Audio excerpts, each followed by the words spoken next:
اس وقت پھر اگر اسی طریقے سے وہ وہاں پر جاتے رہتے ہیں، پھر یہ آپ جس طرح سے کہتے ہیں کہ خبر بنتی ہے، پھر ادھر ادھر ان کو موقع ملتا ہے، واٹر کین کا سپرے کرنا پڑتا ہے، تو اس کے بعد پھر حکومت کے پاس کیا آپشنز بچتے ہیں؟ کیونکہ ہم پہلے سن رہے تھے کہ ان کو یہاں سے منتقل کیا جا سکتا ہے. کیا ان آپشنز پہ آپ غور کریں گے اگر یہ سلسلہ یوں ہی چلتا رہا، یا پھر کیا سوچ کیا ہے اس وقت؟ میرا خیال ہے کہ اگر تو یہی صورت رہے کہ کوئی 150-200 آدمی صبح کے وقت جاتے ہیں اور اس کے بعد پھر کوئی 30-40-50 رہ جاتے ہیں، اور رات کو پھر 10-11 بجے یا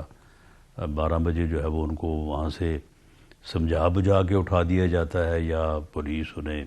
جو ہے وہ واٹر کینن کا استعمال کرتی ہے. تو اگر تو یہی کیپیسٹی رہے تو پھر تو میرا خیال ہے کہ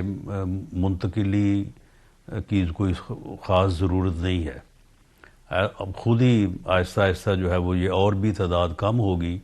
اور پھر تھک جائیں گے. لیکن اگر اس میں کوئی وہاں پہ لا اینڈ آرڈر کی صورتحال پیدا ہوتی ہے تو پھر گورنمنٹ جو ہے، یہ میں کوئی فیصلہ نہیں دینے جا رہا یا کوئی میں فیصلے کی بات نہیں کر رہا، لیکن پھر گورنمنٹ اس بات پہ غور کر سکتی ہے کہ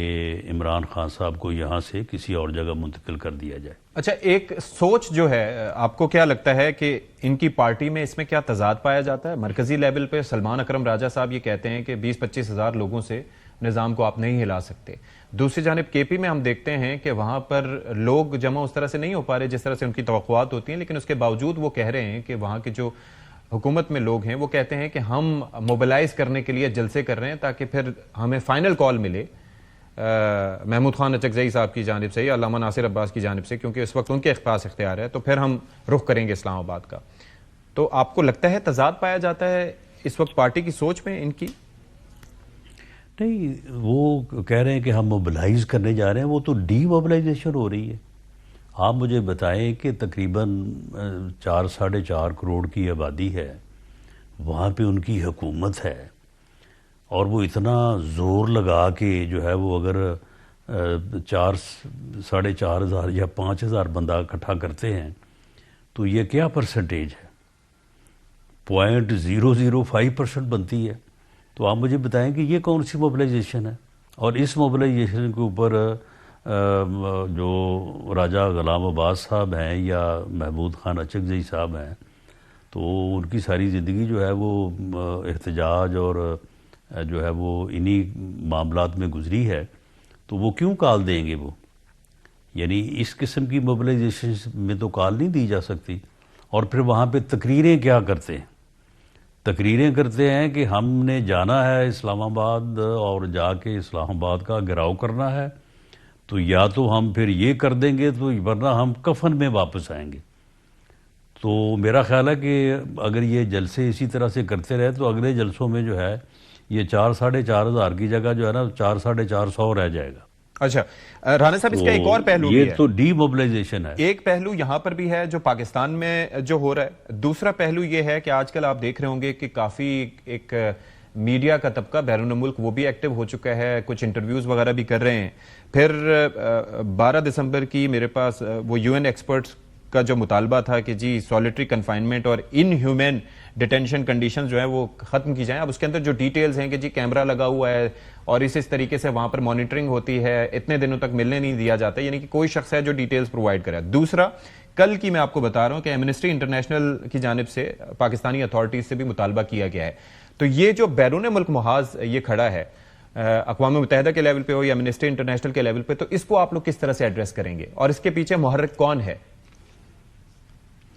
دیکھیں، محرک تو یہی ہے، یہ باقاعدہ اس بارے میں جو ہے وہ لابی کرتے ہیں، اور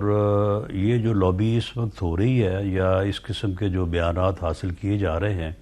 ان کی کیا اہمیت اور کیا حیثیت ہو؟ یہ اس سے پہلے بڑے بڑے کام کر چکے ہیں. اس سے پہلے جو ہے یہ اپنا امریکہ میں جو ہے وہ الیکشن میں بڑی لابی کر چکے ہیں. یہ کانگریس مین سے بڑی لابی کر چکے ہیں. یہ وہاں پہ ایک لا پاس کروانا چاہتے تھے، قرارداد جمع کرائی، اس کے بعد پھر ایک قرارداد، ایک ریزولوشن پاس کروانا چاہتے تھے. تو یہ ساری چیزیں جو ہیں یہ کر چکے ہیں، اس سے پہلے بھی کر چکے ہیں، اور اس میں ناکام رہے ہیں اور ایسی چیزوں کا کوئی جو ہے وہ مثبت جو ہے وہ اثر نہیں ہوا. اور ویسے بھی آپ کو پتہ ہی ہے کہ اس قسم کے بیانات جو ہیں ان کی ادروائز جو ہے وہ کیا حیثیت اور کیا اہمیت ہوتی ہے. یہ لیکن رانا صاحب اس میں جو ایک پہلو تو ہے، ایک پہلو امپورٹنٹ ہے، وہ یہ ہے کہ ظاہر ہے کہ آئی ایم شور کہ آپ لوگ اس پہ کام بھی کر رہے ہوں گے اور اس پہ کام کرنا بھی چاہیے، کیونکہ معاملہ تو ملک کو بدنام کرنے کا ہے، تو اس کو بھی ایڈریس کرنا چاہیے. کیونکہ ہم ظاہر ہے کہ مختلف جگہوں پر جب انسانی حقوق کی خلاف ورزیوں کی بات کرتے ہیں تو وہ کہیں گے کہ دیکھیں جی ہم نے تو آپ سے متعلق بھی یہ بات کہی ہوئی ہے. تو آئی تھنک گورنمنٹ کو اس پہ سیریسلی کنسیڈر کر کے بات کرنی چاہیے، اور ہماری لابنگ، گورنمنٹ کی لابنگ سٹرونگ ہونی چاہیے اس اعتبار سے کہ وہ اس کو ٹیکل کر سکے، بجائے اس کے کہ وہ بیان دیں اور پھر اس کو آپ ایڈریس کریں یا ریبٹل دیں اس پہ. چلیں، میں امریکہ کے بارے میں کیونکہ میں نے بات کی ہے تو اسی بارے میں آپ کو ہی جو ہے وہ میں دعوت دیتا ہوں کہ آپ دیکھ لیں امریکہ میں انہوں نے جتنی لابی کی، جتنے انہوں نے پیسے خرچ کیے، انہوں نے اخبارات میں اشتہار دیے، باقی بھی سارا کچھ کیا، اور اس کے باوجود اس وقت آپ دیکھ لیں کہ امریکہ کے ساتھ آپ کی حکومت کے تعلقات کیا، اور جس ایک اہم شخصیت کو جس کو یہ وہاں پہ بدنام کرنا چاہتے تھے، جس کے متعلق وہاں پہ یہ کوئی ایسا تاثر بنانا چاہتے تھے کہ جی اس کا داخلہ یہاں پہ بند ہو جائے، تو وہاں پہ جو ہے وہ پریزیڈنٹ جو ہے وہ ان کو نہ صرف ویلکم کر رہے ہیں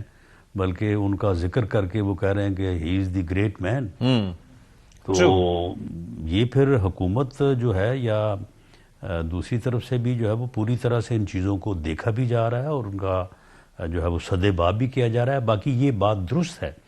کہ یہ اپنی سیاسی مخالفت میں، بغض میں، اناد میں جو ہے یہ پاکستان کے خلاف کام کر رہے ہیں، پاکستان کو بدنام کر رہے ہیں. یہ ان کا ایکٹ جو ہے یہ ایسا ہے